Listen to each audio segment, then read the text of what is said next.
بسم اللہ الرحمن الرحیم۔ اپنی فکر کو گناہ سے بچاؤ۔ اگر فکر کو گناہ سے نہیں بچاتے، یعنی ہمارا چاہنے والا وہ ہے، صرف یہ نہیں کہ ہاتھوں سے گناہ کرتا، اس سے بھی بچتا ہے، لیکن اپنی سوچ میں بھی کبھی گندا خیال نہیں لاتا، اپنی سوچ میں بھی کبھی کسی مومن کے لیے برا نہیں سوچتا۔ اس کی پہلی نشانی ہے سوء ظن، کہ ہمارا چاہنے والا وہ ہے جو کسی کے بارے میں برا خیال نہیں کرتا، جسے ہم انگلش میں نیگیٹیوٹی کہتے ہیں، وہ ہمیشہ پوزیٹو ہوتا ہے۔ یہ غیبت کہاں سے نکلتی ہے؟ نیگیٹیوٹی سے نکلتی ہے۔ کسی نے کہا مولا اگر میں کسی کو کسی بری جگہ پر جاتا ہوا دیکھوں تو فرمایا 70 مرتبہ اچھے خیال کرو، 70 مرتبہ۔ یعنی آپ نے کسی کو دیکھا کسی چرسی کے گھر جا رہا ہے تو ہمارے ذہن میں پہلا خیال کیا آتا ہے؟ چرس لینے جا رہا ہے۔ یہ مومن کی نشانی، اس کا خیال کیا ہے؟ نجس ہے۔ اس نے پہلا سوال جو کیا وہ سوچا، اور خود بھی سوچا، اور سوچنے کے بعد حکم صادر کیا۔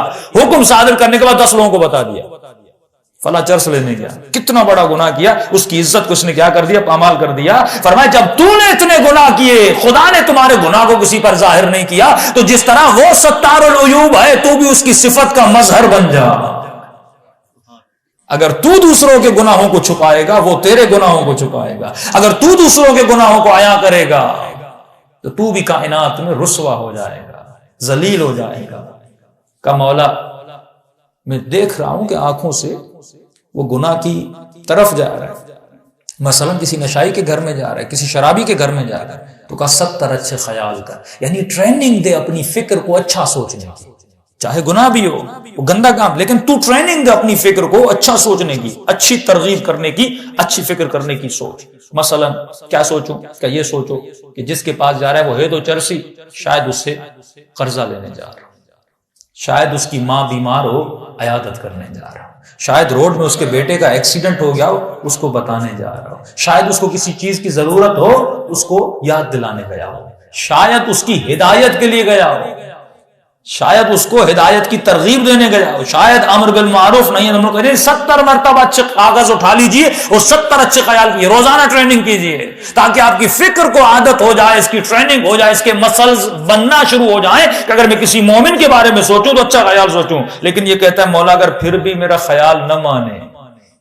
یعنی 70 نیکیاں بتاؤں پھر بھی وہ برائی پر اٹکا رہے تو میں کیا کروں؟ تو امام فرماتے ہیں اب اپنے نفس کو کہو اے نفس بدبخت، میں تجھے 70 اچھائیاں بتا رہا ہوں لیکن تو کتنا بدبخت ہے کہ ایک ہی برائی پہ اٹکا ہوا ہے۔ اب اپنی ملامت کر، کہ دوسروں کے بارے میں اچھا سوچ، اپنے بارے میں برا سوچ۔ ہم الٹا کرتے ہیں، اپنے بارے میں اچھا سوچتے ہیں، دوسروں کے بارے میں برا سوچتے ہیں۔ فرمایا یہ درجہ ہے طہارت فکر، وہم کی طہارت۔ اب یہ غصہ کہاں سے نکلتا ہے؟ فکر سے۔ شہوت کہاں سے نکلتی ہے؟ فکر سے۔ وہم کہاں سے نکلتا ہے؟ فکر سے۔ کہ ہمارا شیعہ عقل مند ہوتا ہے۔ عقل مند کسے کہتے ہیں؟ جو اپنی فکر کو کنٹرول کرتا ہے۔ فکر کی مثال ایسے دوں جیسے یہ کیمرہ ہے، یہ فکر ہے، اس کیمرے کو چلانے والا عقل ہے۔ آپ کی فکر کیا کرتی ہے؟ پکچرز لیتی ہے، فوٹو لیتی ہے، معلومات کو اکٹھا کرتی ہے، تجزیہ کرتی ہے، کیلکولیٹ کرتی ہے، نتیجہ عقل کو مل جاتا ہے، عقل فیصلہ کرتی ہے۔ کبھی کبھی یہ فکر آپ کے عقل پر کیا ہو جاتی ہے؟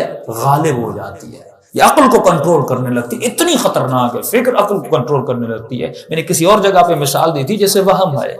مثلا آپ کو پتا ہے کمرے میں کوئی نہیں، ٹھیک ہے، آپ نے کھڑکیاں دروازے بند کر کے کمرے میں سو گئے، اچانک سے آپ کو کمرے میں کوئی آواز آئی، تو آپ کا وہم جو ہے، عقل کہتی ہے کمرے میں کوئی نہیں، فیصلہ کر دیا، لیکن اب کیونکہ وہم پکچر لیتی ہے، آوازیں سنتی ہے، یہ فکر کا کام ہے، اس نے آواز کو سنا، اس نے فوراً فیصلہ دیا عقل کے برخلاف کہ کمرے میں کوئی ہے۔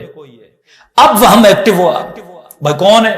فیصلہ دینا شروع کر دیا، جن ہے، بھوت ہے، ابے کا روح ہے۔ ہاں، اب آپ ڈرنا شروع ہو گئے۔ یہ جب آپ کے اندر ڈر، یہ جھوٹ کا ڈر ہے، یہ فیصلہ کس نے دیا؟ آپ کی فکر نے صادر کیا، آپ کے وہم نے صادر کیا۔ اب جس پر وہم غالب ہو جائے اس انسان کی زندگی کیا ہو جاتی ہے؟ تباہ ہو جاتی ہے۔ کوفے والوں پر وہم غالب ہوا کہ اگر ہم حسین کی مدد کے لیے جائیں گے تو وہ ہم نے کہا تم سب مر جاؤ گے، تمہارے بچے مر جائیں گے، تمہاری دنیا تباہ ہو جائے گی، لیکن حبیب ابن مظاہر پر عقل غالب تھی، عقل نے فیصلہ کیا، جناب حر پر عقل غالب آ گئی، حر نے پوری رات سوچا، کبھی فکر غالب تھی، کبھی وہم غالب تھی، حر جاؤ گے تو مر جاؤ گے، تمہارے بچوں کا کیا ہوگا، مرنے کے بعد کیا ہوگا، لیکن عقل نے فیصلہ دیا کہ حر دنیا محدود ہے، آخرت لا محدود ہے، دنیا کی لذت اگر لے بھی لو تو کیا ہوگا، 4 دن کی دنیا ہے، 10 سال کی دنیا ہے، لیکن آخرت لا محدود ہے، تو عقل کا فیصلہ ہے۔